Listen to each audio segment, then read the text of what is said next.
자, 오늘은 이제 한 가지 사례만 하겠어요. 이제 만 6세 남자인데 이 TV 드라마 채널을 옮기면 엉엉 울고 봐야 된다고 그러고 아마 조금 텔레비에 너무 몰입된 아이를 얘기를 하는 것 같아서. 근데 요새 이런 애 또 많아요. 이게 멀티미디어 시대라 이렇게 보는 거를 이게 좋아하고 하다 보면 이제 활자는 좀 멀리하고 이제 이래서 문제가 되긴 하는데, 요 아이는 드라마 채널 바꾸면 엉엉 울 정도로 그렇게 TV에 몰입을 하고, 놀이터 가서 친구들하고 놀아주지 않고 나가 놀기 싫다 그러고, 또 싫은 아이 있으면 멀리 가고 뭐 좀 이런 스타일이에요. 사회성이 좀 부족한 것 같죠. 그래서 이제 요 관련해서 TV 관련해서 제가 여러 가지 조사한 연구들이 있어서 좀 말씀을 드려 올 것 같은데요. 이제 폭력적인 TV를 많이 본 애들은 일반적으로 참을성이 없고 또 규칙 지키고 순종하기가 어렵다고 나와요. 조사 연구가. 또 친사회적 프로그램 많이 본다남 도와주고 협력하고 이런 프로그램 본 애들은 인내심이 있고 또 과제 수용 능력이 높다 이렇게 나오죠. 이게 보는 대로 따라하고 그래요. 애들은. 저도 아들 둘 키워봤지만 막 그때 닌텐도 많이 할 때 막 발로 차서 사람 탁탁 치고 막 이러고, 저는 1시간 하라고 그랬는데 애들이 막 목숨 걸고 엄마 30분만 더 해줘. 그럼 난 그 다음날 30분 빼는 거야. 이러고 이제 1시간 반 보게 한 날 가끔 있어야 하게 하는 날. 그럼 그거 끝나고 발차기 막 해요. 벽에다 차고 막 이불에다 차고. 그래서 내가 저거 본 대로 그대로 하는구나. 저건 절대 시간 엄수를 해야 되겠다. 저는 절대로 그걸 느꼈어요. 그래서 이제 이런 폭력성 있는 프로그램이다 아니다 이런 거 상당히 중요한 이제 잣대가 될 수 있다 그런 얘기를 제가 드리고, 그래서 TV 시청 시간을 이제 일정 시간만 보게 한다 이제 이런 얘기는 많이 TV에 대해서는 TV를 이제 바보 상자라 그런 얘기 하잖아요. 왜냐면 일방통행이니까 왔다 갔다가 안 하고 틀어놓으면 계속 왕왕거리면서 상호작용이라기보다는 일방통행이라 이제 바보 만든다. 그래서 바보 상자 이제 이런 얘기를 하니까 TV 시청보다 뭘 하라는 거죠? 그렇죠. 애하고 책 읽기를 한다든지 게임을 재미난 게임 놀이를 한다든지 무슨 다른 놀이를 해야 되죠. 다 같이 할 수 있는 협동놀이 이런 거. 그래서 TV 시청 그러면 한 학년 전에는 그저 한 30분 정도 같이 보고 토킹 어바웃 해라 뭐 이런 얘기 합니다. 아니면 이런 얘기하면 이제 얼마들이 볼멘 소리. 네? 아니 취학 전에 30분 보고 토킹 어바웃 하라고요? 그게 현실성 있는 얘기예요. 막 그렇지만 미국 학회에서 얘기한 얘기를 제가 드리자면 그렇단 얘기고, 실제로 이게 현실성이 없어서 어떤 집은 하루에 2시간씩 보여줘요. 그러면 애가 어떻게 되는 줄 알아요? 두 가지 나타나요. 멀티미디어에 너무 노출이 장시간 2시간 이상 된 애들은 유아 비디오 증후군에 이제 힘들어지고, 또 요게 이제 정신과 가면은 반응성 애착 장애 이래갖고 너무 틀어져 있는데 노출된 애들이 이제 얻는 병이라고 할 수가 있습니다. 질병이죠. 그래서 뭐든지 이렇게 적절하지 않으면 다 이게 병이 되고 오버하면 옳지 않다 이런 생각이 들어서 특별히 보여주는 문화는 조금 차단을 해야 된다. 이제 이런 게 굉장히 필요하다고 봐지죠. 또 미국 연구에서는 이제 TV에 많이 노출된 애들은 거의 이제 비만으로 된다. 왜냐하면 가만히 앉아서 보니까 이제 그 활동량이 줄어들잖아요. 그리고 미국이나 우리나 보면 뭐 텔레비 볼 때 심심하니까 그 포테이토 칩, 감자 튀긴 거 이런 거 전부 고칼로리예요. 고소하고 맛있잖아요. 자, 그런 거 먹으면 움직이지도 않고 하하호호 탐앤제리 같은 거 보면 맨날 쫓고 막 죽을 뻔하다 살아나고 재밌잖아요. 내가 봐도 시간이 휙 지나가거든. 그렇게 잘 만들어요. 자, 그런 거 보면 앉아서 계속 맛난 거 먹으면서 낄낄대고 웃으면 나도 좋은데 애들은 더 좋죠. 이렇게 하면 이제 비만으로 된다. 그래서 미국서는 한 24개월 이전에는 일체 보여주는 거에 노출되지 않도록 하셔야 된다 그러죠. 그래서 이제 이 TV 노출 얘기를 많이 하면서 초등학교하고 연계한다면, 제가 TV 노출이 많이 된 애들은 초등학교 가면 어떻다? 학업 성취도가 낮다 이렇게 얘기가 나옵니다. 또 특별히 이제 문해 능력도 낮아지고 이제 글을 읽어도 뜻을 잘 파악을 못하는 애들이 왕왕 생겨요. 저는 이 초등학교 관련된 논문이나 이렇게 이제 뭐랄까 교육 관련된 논문을 보면은 저도 깜짝 놀라는 얘기들이 있더라고요. 예를 들어서 이제 그 글을 못 읽는 애들은 TV 시청과 상관이 있다, 무관하지 않다 이러면서 무슨 예를 드냐면 봄이 되니 얼굴이 피네 이런 얘기가 이제 문장에 나오면 책을 많이 안 읽는 애들은 그 행간을 잘 못 이해를 해요. 그래서 봄이 되니까 얼굴에 피가 나네 이렇게 생각을 하죠. 그래서 전혀 봄에는 얼굴에 피가 난다고 해석을 한다면 지금 정말 이거는 우픈 현실이야. 웃을 수도 없고 참 슬픈 현실이죠.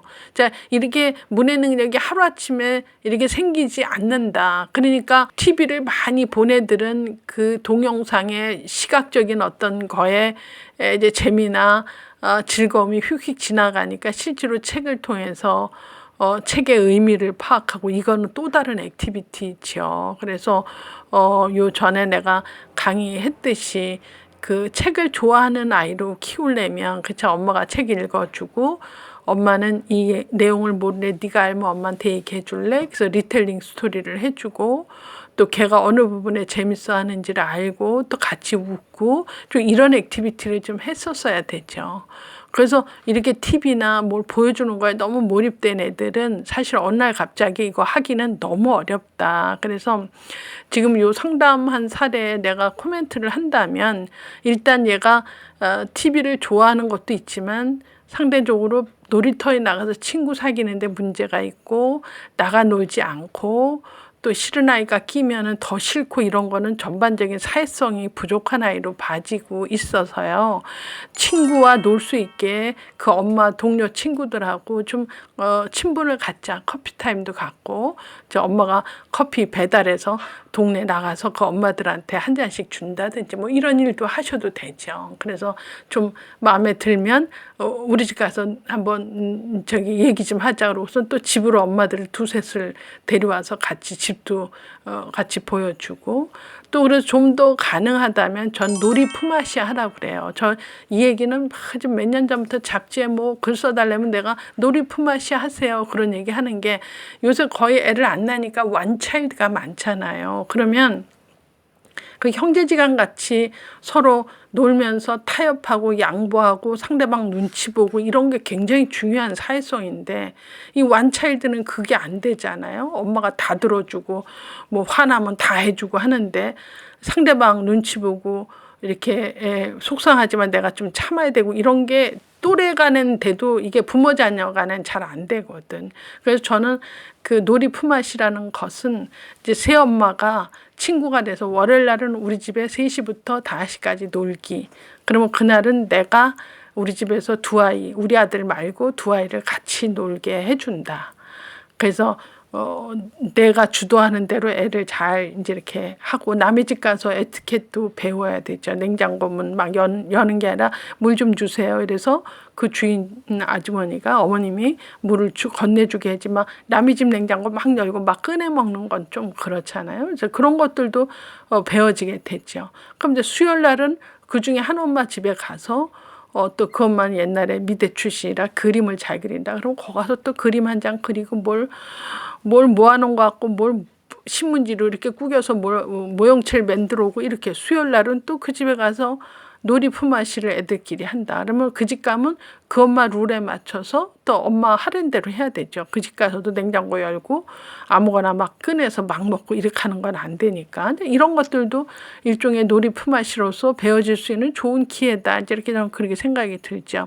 금요일 날은 마지막 한 엄마 집에 가서 그 엄마는 굉장히 액티비티가 많은 엄마라 자 오늘은 마트에 가서 어머님이 뭐 1,000원씩 주고 이거 갖고 사가지고 오게 하자. 그러고서 나중에 와서는 그 엄마들한테 1,000원씩 받으면 되니까 뭐 이렇게 해서 마트를 탐방하고 온다든지 아니면 소방서 갔다 온다든지 아니면 경찰서 이렇게 보고 온다든지 이런 거를 좀 해서 월수금을 좀 다채롭게 애들하고 놀면서 그 엄마 지도하에 이렇게 놀이 품앗이를 한다면 저렇게 TV에만 빠져 있고 드라마 다른 채널 돌리면 울고 이런 일은 최소한 하지 않을 거다. 그래서 좀 사회성 부족으로 제가 보고요. 그래서 결론은 저렇게 한 아이를 키우는 집들은 이게 소집단으로 그쵸 또래 집단을 만들어서 그 애들하고 놀면서 남을 배려하고 또 기다리고 양보하는 이런 어떤 그 놀이 문화 속에서 사회성이 서서히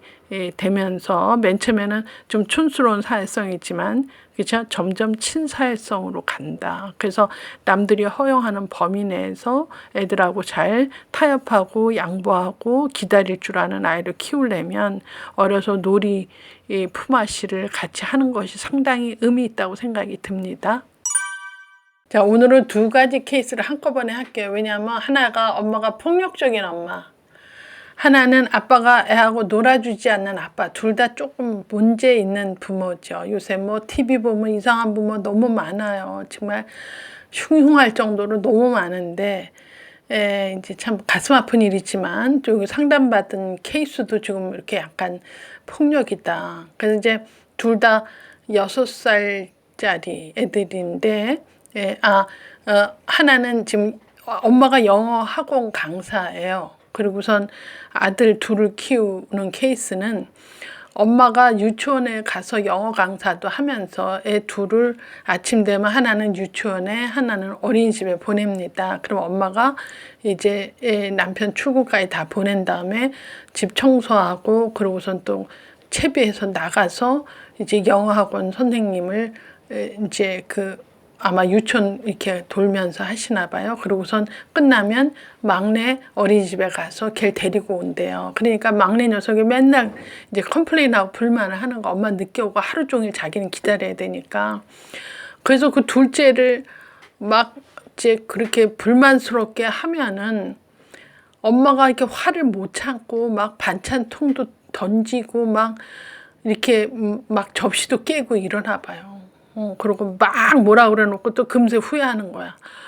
그러면서 또 죄책감도 갖고 막 하면서 이제 저한테 얘기는 제가요 신랑한테 뭐 화나고 속상한 거를 막내한테 분풀이를 하는 것 같은 느낌을 가끔씩 받아요. 그래서 내가 그렇게 하면 안 되죠. 해도 인간이니까. 그렇죠?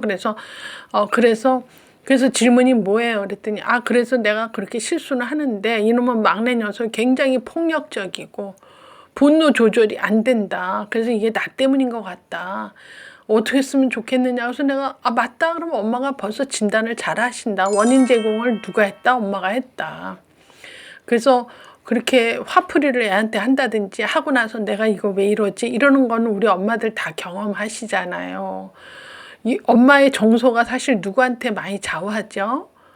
그래요. 남편 때문에 많이 좌우돼요. 아침에 좀 이렇게 뭐 이렇게 이쁜 얘기 해주고 나가면 그날 하루가 하도 신나고 좋은데 좀 이상한 소리 삥 하고 문 탁 닫고 나가면 그 뒤로부터 청소도 하기 싫고 정말 아침부터 냉커피 몇 잔씩 마시고 음악 소리 크게 틀고 자기 분을 이렇게 참지 못하고 그러죠. 우리 인간이기 때문에 우리가 뭐 이성으로 살지 않습니다. 그날의 정서, 감정으로 사는 거죠. 그래서 이 엄마가 이런 행동을 해서 둘째가 좀 약간 폭력적이고 분노 조절 못한다. 충분히 이해가 되는 일인데 이제 우리가 부모고 성인이라고 한다면 애가 저게 나 때문이다라고 하면 바로 엄마가 이제 시정을 하고 고쳐야 된다. 그래서 엄마가 먼저 그런 행동을 하지 않고 애 대상으로 분풀이를 하면 안 되며, 그쵸?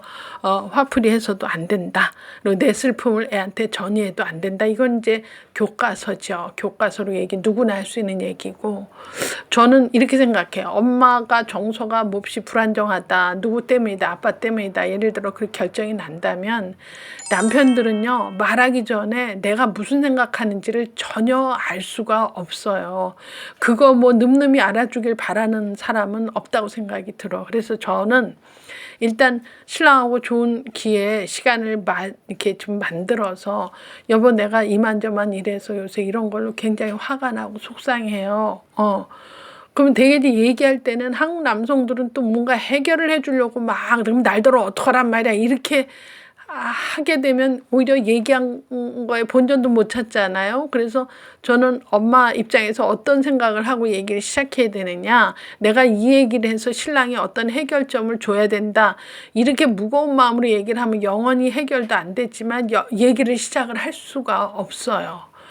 그들도 살기가 힘들거든. 그래서 저는 여보 내 얘기 좀 들어보세요. 그리고 이렇게 신랑 비난하거나 야단하거나 당신 때문이야 이런 느낌 안 갖게 요새 나전달법 얘기하잖아요. 그래서 내 마음을 선선히 알리세요. 그러면 얘기를 많이 하잖아. 내 마음만 전달하고 가끔 신랑이 아 그랬구나. 요새 막내 때문에 계속 화가 좀 많이 났겠네. 아 그 녀석 왜 그랬을까. 이렇게 벌써 내 마음만 조금만 알아줘도요. 마음이 무척 가벼워요. 그래서 사는 게 어떻게 보면 정답은 없는 삶인데 이걸 막 쌓아놨다가 나중에 한갑 때 해결 그렇게 하는 거는 골치 아픈 사람이 되죠. 그래서 때때로 매일매일 저녁 때 정말 애들 다 잘 때 부엌에 식탁에서 와인 한 잔이나 아니면 뭐 맥주 한 캔으로 둘이 나눠 먹더라도 여보 내가 이 얘기는 할게. 왜냐하면 뭐 당신이 해결을 준다 안 준다를 떠나서 당신이니까 내 얘기 들어야 되지 않아? 나 오늘 낮에 그랬어요. 그래서 얼마나 마음이 답답했는지 지금 얘기하니까 그래도 많이 가볍다. 아니면 또 신랑이 아 그랬어? 아 그럼 아유 그 속 많이 상했겠네. 이렇게만 해줘도 굉장히 마음이 달라져요. 그래서 이 엄마한테는 일단 어떤 문제를 총체적으로 해결을 보기는 이제 살면서 해야 되겠지만 그게 아닌 바에는 내 마음의 슬픔, 괴로움, 속상함 이런 거를 때때로 신랑한테 전달만 해도 내 마음이 많이 가볍다. 왜 우리가 이성으로 살지 않고 그날의 정서로 살기 때문에 엄마 정서가 좀 안정되고 이제 화가 늘 차 있는 태도로 사는 것은 이제 첫째는 엄마랑 같이 많이 활동을 하는 것 같은데 둘째는 어린이집에 너무 많이 방치하는 것 같으니까 이제 애가 느낌으로 알지요. 그래서 이제 그때마다 이제 불만을 토로하니까 애한테 이렇게 이제 애 보는 앞에서 접시를 깬다든지 뭐 반찬통을 내에 던진다든지 이런 행동은 상당히 바람직하지 않다. 이제 이런 건 요새는 이제 정서학대로 다 묶어서 이제 다 난리를 치고 이제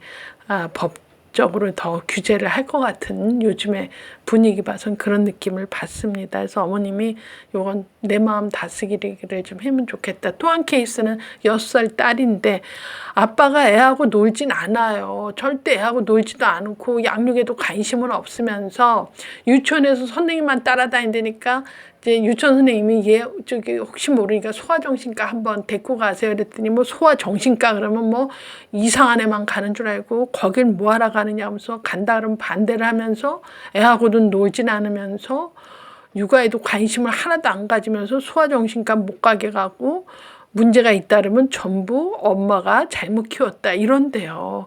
요새도 이런 아빠가 있는지 몰라. 참 옳지 않아요. 그래서 전부 엄마 탓으로 하는 집은 엄마도 애에 대해서 힘들지요. 애 키우기가 사실 전혀 쉽진 않아. 그래서 같이 의견을 하고 정말 생각을 모으고 해도 힘든 판에 이 집은 걸핏하면 아빠가 브레임하고 너 탓이다 이래놓고 애 병원 간다 그러면 그건 안 된다 그러고 그리고 애하고 적조로 놀지도 않고 나는 이런 아빠는 상당히 문제가 있다 이렇게 봐지죠. 그래서 제가 이 케이스 얘기는 이제 사회성 부족이다. 애가 사회성 부족이다. 그래서 아빠가 적극적으로 좀 놀아주셔야 된다. 가까운 거리에서. 그래서 놀면서 또 이제 아빠를 좀 느끼게 하고 이렇게 하는 일을 아빠가 좀 해야 된다. 요새 부모 교육하면 아빠들도 많이 와요. 그래서 놀이 방법도 가르쳐 주세요. 그러면 또 몇 가지 놀이 팁 요새 인터넷에 다 나와 있어요. 그러면 뭐 검은 비닐봉지로 노는 방법서부터 뭐 놀이 팁이 어마무시하게 나와 있어. 그러면 그걸 보고 나한테 맞는 거 애하고 하고 재밌는 놀이는 계속 맨날 해도 돼요. 재밌는 놀이. 그걸 맨날 새롭게 창조할 필요 없어. 그 똑같은 놀이 또 해도 너무 재밌거든. 그래서 이렇게 아빠가 좀 성의를 갖고 애하고 놀 수 있는 놀이를 좀 고민하시고 애하고 놀아주고 이러면은 이제 애가 유치원 가서도 선생님만 졸졸 따라다니고 그러지 않는다. 그래서 이렇게 사회성 없는 애는 우선 애들하고 친한 관계도 굉장히 힘들다. 그래서 아빠하고 좀 친밀한 관계가 돼서 이제 사회성이 좀 생기면 어떻게 된다? 애가 원에서도 잘 놀고 선생님만 따라다니지는 않는다. 이제 이런 얘기를 할 수 있고. 그래서 이 아빠한테 해주고 싶은 얘기는 아이가 변할 수 있다는 믿음을 아빠가 가지셔야 돼요. 그래서 내가 좀 더 적극적으로 노력하고 잘 놀면 되게 아빠들 딸 바보가 많은데 딸하고 친하지 않은 아빠들도 있어요. 오히려 남자끼리는 이때부터 조금 씨름도 하고 심재기도 하는데 딸하고는 그런 것도 안 돼서 이게 딸 바보 아빠 아닌 거면 딸하고 거리를 둔 아빠도 좀 있다고 제가 봐지는데 이 케이스가 그런 거지. 그래서 아이가 변할 수 있다라고 아빠가 믿으면서 아빠가 적극적으로 개입을 한다. 놀이 개입을 하자. 그래서 잘 못 놀면 하다못해 토요일마다 집 뒤뜰 약수터를 같이 간다든지 갔다 내려오다가 애 좋아하는 뭘 하나 사준다든지 이런 식으로 해서 아빠하고 관계가 좀 친밀해지고 아빠하고 잘 노는 애가 되면 이건 이제 사회성 문제다 해결된다. 그래서 미국 연구 중에 아빠하고 많이 노는 애는 학교 가서 그죠 유치원 말고 학교 가서 두 가지 잘한대요. 학업 성취도가 높다. 또 하나는 사회성이 높다 그러죠. 그래서 이거는 아버지가 그냥 아버지로서의 그냥 이렇게 큰 남자가 아닙니다. 애들한테는. 그래서 상당히 중요한 역할을 하니까 아빠가 아이가 변할 수 있다라는 믿음을 갖고 적극적으로 개입을 하시는 게 지금 무엇보다도 중요하다. 그 얘기를 말씀을 드리죠. 오늘 여기까지 하겠어요. 자, 오늘은 유치원 다니는 남자아이가 아빠를 때려요.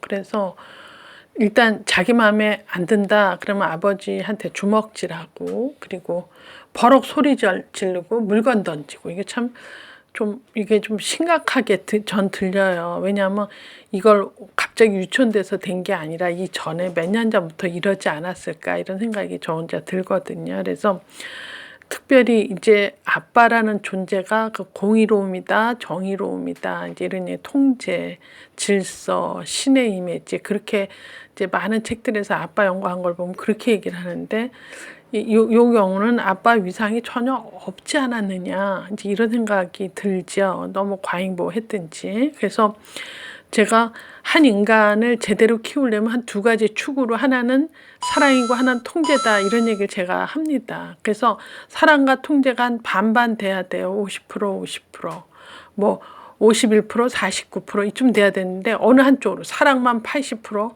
통제는 20% 이렇게 되면 사랑 많이 받고 큰 애들이 이제 과잉보호돼서 그죠? 그 아빠에 대한 위상도 모르고 정의로움, 공의로움, 신의 이미지 이런 게 없이 무슨 친구도 아니고 뭐도 아니고 이렇게 자기 화나는 대로 화풀이 대상으로 하는 것은 애한테 이제 그런 생각이 전혀 없이 자랐다 이제 이런 생각하죠. 그래서 이제 3살적 벌은 80살까지다 하지만 뭐 3살 그 이전부터 어떤 느낌은 받고 살아야 되는데 전혀 그러지 않았다. 그래서 이제 존 듀이라는 학자, 미국의 이제 그 굉장히 경험 철학으로 유명한 사람인데 이 사람 가정이 축소된 사회다 그러죠. 그래서 가정 안에서 OX 옳고 그름을 배우는 것이 이제 가정, 학교, 사회 이렇게 나가거든요. 그 다음 단계로 이루어질 때 이제 그게 하나의 기소가 돼서 이제 모든 일을 할 텐데 우리가 이제 뭐 프렌드 플러스 데디 해서 프렌디 그래요. 그래서 친절한 아빠 프렌디 하지만 그거하고 매맞는 거하고는 굉장히 차이가 있습니다. 그래서 이 만약에 버릇이 없는 아이다라고 이제 결론적으로 본다면 이제 공의로움과 정의로움을 제대로 배우지 못했습니다. 누굴 통해서 아버지를 통해서 배우지 못했습니다. 이렇게 봐집니다. 그래서 이제부터라도 아버지 역할에 조금만 고민을 갖고 시작을 좀 해야 되지 않느냐 이런 생각이 들죠. 그래서 일상적인 말 같은데 한번 점검을 할 필요가 있습니다. 예를 들어 보통씩 그러죠. 야 가위 쓰고 어디다 놨어? 쓰고 왜 제자리 없는 거야? 누가 그랬어? 뭐 이런 식의 말투를 했다면 요거보다 어떻게 하는 게 좋죠? 듣고 배우기 쉽게 어떻게 해야 돼요? 가위 쓰고 나서는 제자리에 두면 좋겠다 이렇게. 그래서 이런 것들이 사실은 아빠가 공의로움, 정의로움, 정의해서 되는 게 아니라 일상의 생활적인 언어를 통해서 그렇죠? 이렇게 신경질적이고 화내는 걸로 남 비난하는 쪽으로 얘기, 그죠? 가위 어디 있니? 쓰고 왜 제자리에다 안 갖다 놔? 누가 한 짓이야? 이렇게 얘기하기보다는 어떻게 해요? 가위 쓰고 나면 제자리에 두면 좋겠다 이렇게 얘기를 굉장히 듣고 배울 수 있는 그런 어휘 톤으로 해야 되지 않느냐 이런 생각을 해보고요. 또 우리가 저기 슈퍼나 큰 마트 같은 데 가면 많이 보여지는 행동이죠. 애들이 막 뛰어요. 마트 가면 막 뛰어요. 거의 그래요. 그러면 이제 너 또 뛰기만 해봐. 너 오늘 그냥 안 놔둬. 이렇게 하기 쉬워요. 아빠들이. 애를 통제하기 위해서. 근데 어떻게 하는 아빠도 있죠. 무슨 대안을 주지요. 대안을. 아들 아빠 손잡고 갈래? 카트에 앉아서 갈래? 이렇게. 나는 가만히 속삭이는 얘기를 옆에서 들어도 그 아빠 얼굴 다시 보게 돼. 아 그래?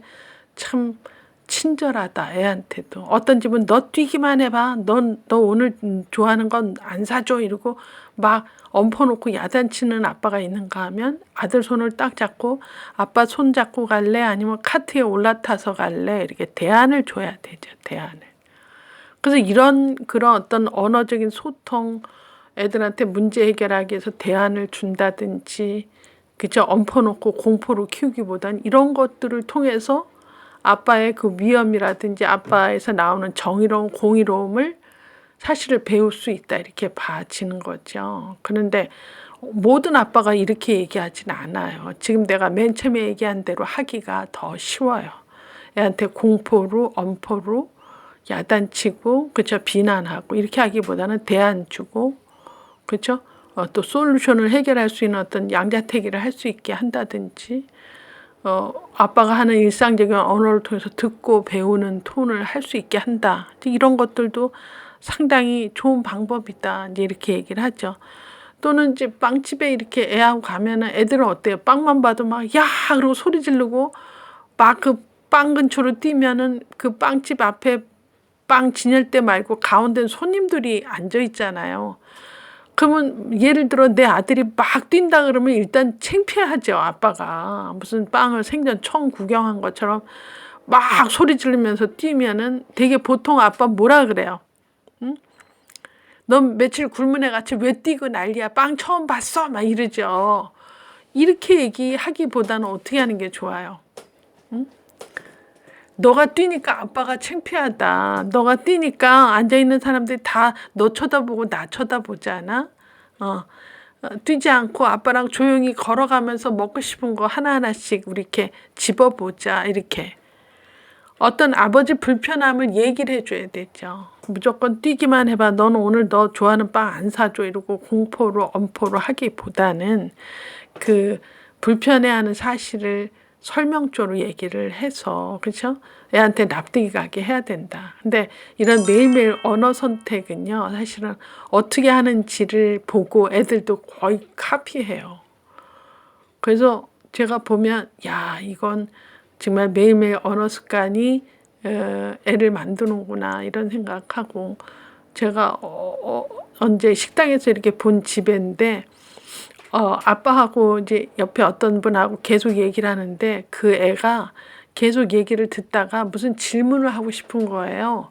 그럼 보통 애들이 아빠 나 이게 궁금해 이건 뭐야 이러잖아요. 근데 걔는 그렇게 상호작용 안 했나 봐. 아버지 잠깐만요 이래. 그냥 말을 탁 들어오는 게 아니라 잠깐만요 이래. 그러니까 아빠가 옆 사람하고 얘기하다가 뭔데 그랬더니 난 이게 궁금해요. 그리고 그때 질문을 하더라고. 그래서 야 저거는 아빠가 어떻게 애하고 상호작용했길래 저렇게 잠깐만요 꼭 얘기를 해요. 근데 아빠도 애가 이제 누구랑 얘기하는데 애가 뭐라 그러면 잠깐만요 그러면 애가 참아요. 그래서 이거는 서로 그 의사소통하는 그거를 나름 규칙이 있게 늘 해왔던 톤으로 바깥에 식당에 나와서도 하는 걸 봤어요. 그래서 야 이거는 다르다.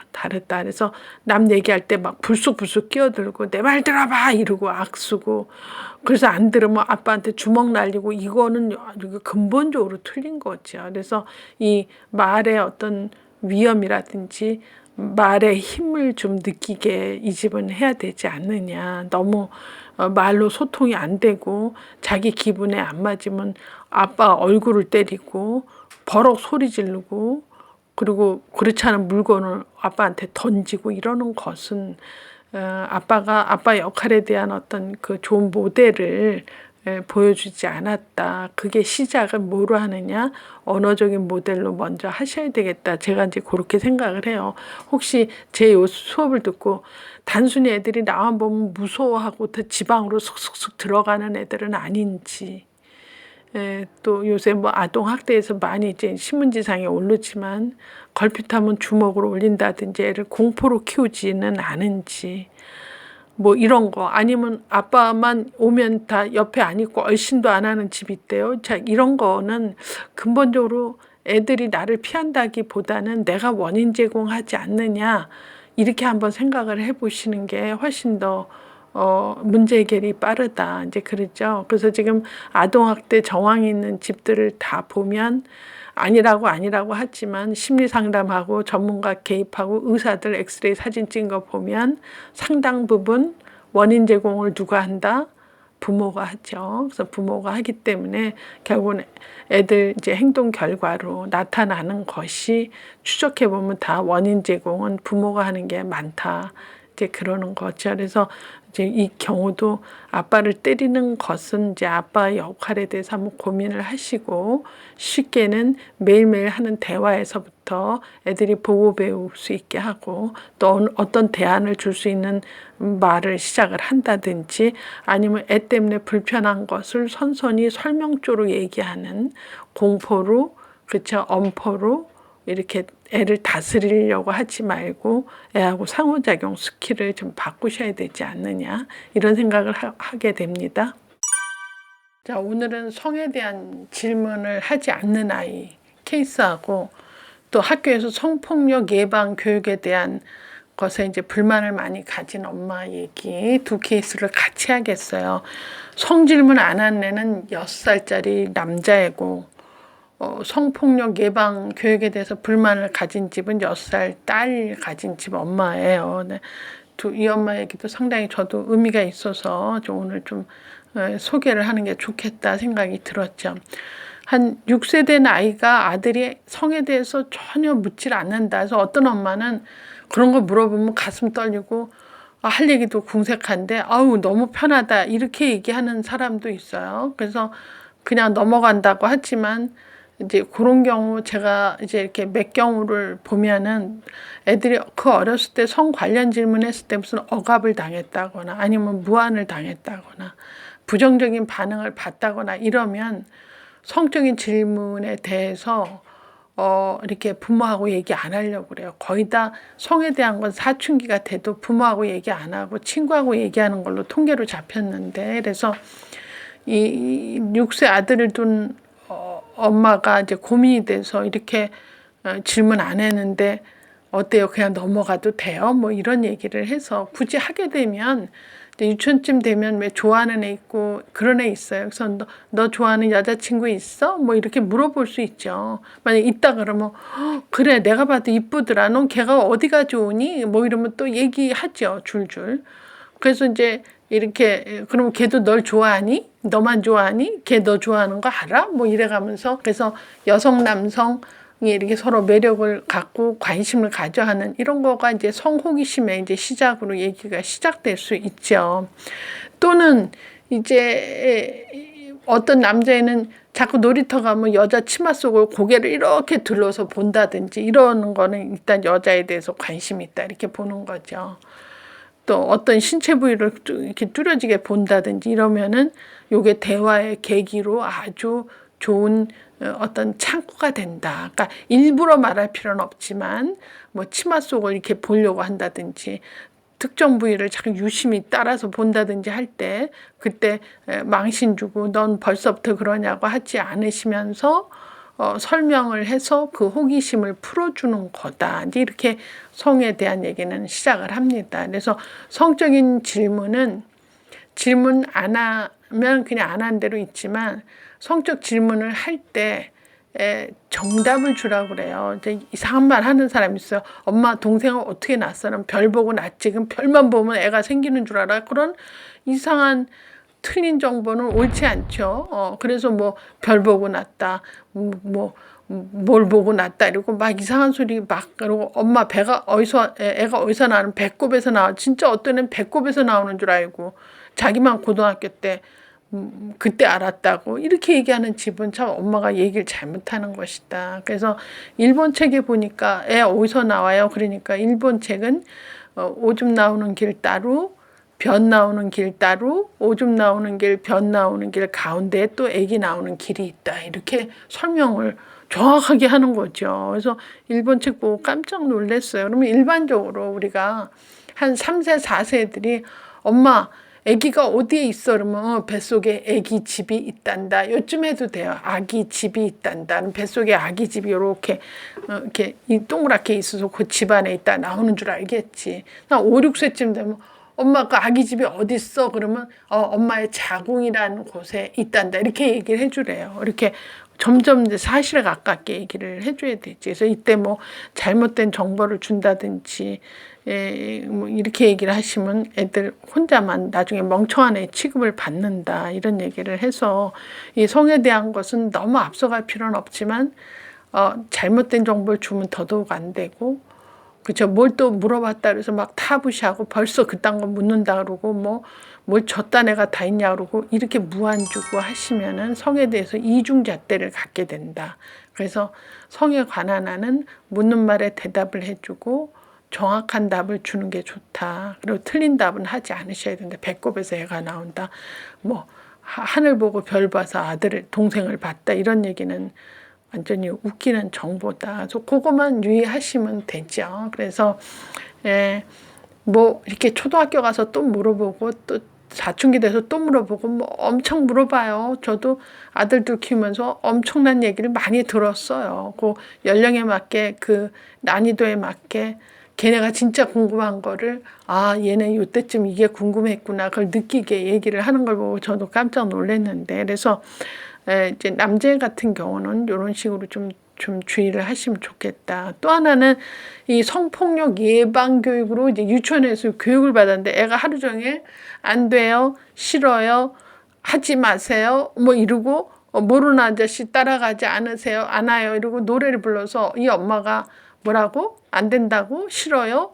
하지 마세요 이러고 노래를 부르니까 그리고 가만히 보니까 모르는 아저씨 따라가지 않으라고 그렇게 가르쳤다는 거예요. 그래서 너무 이건 현실성이 없는 교육을 유치원에서 하고 있지 않느냐. 맞아요. 성폭력 그 실태 보고서 보면 한 40%가 이웃이나 지인이나 아는 사람을 한테 이제 이 성폭력을 받게 되죠. 그러니까 모르는 사람 따라가지 마세요는 이거 말이 안 되고 아는 사람을 경계해라 이렇게 가르쳐야 되는 거라는 거죠. 그래서 실제로 참 이 엄마 지적이 맞다 이런 생각이 들면서 교육이라는 것은 어떤 사태에 이제 그 직면했을 때 예방하기 위해서 이런 걸 다 교육을 한다면 예방하고 전혀 다른 엉뚱한 길 모르는 사람 애들 안 따라가요. 아는 사람 따라가서 전부 성폭력에 이제 이렇게 일이 나는 거죠. 그래서 미국 같은 경우도 성폭력자는 아무데나 살 수가 없어요. 어떤 정해진 일정 지역에서만 살아야 돼요. 굉장히 터프하고 무서워요. 정말 우리나라 같이 이렇게 막 살지 않는다는 것들 어느 지역을 벗어날 수 없게끔 한다. 그리고 제가 예전에 이제 그 미국서는 키드냅 그래서 애들이 납치하고 그렇게 애 갖고 그렇게 하는 일이 참 많아서 걔네는 법도 무지무지 어렵게 만들어서 그 예방책을 보고 깜짝 놀란 게 그런 얘기를 해요.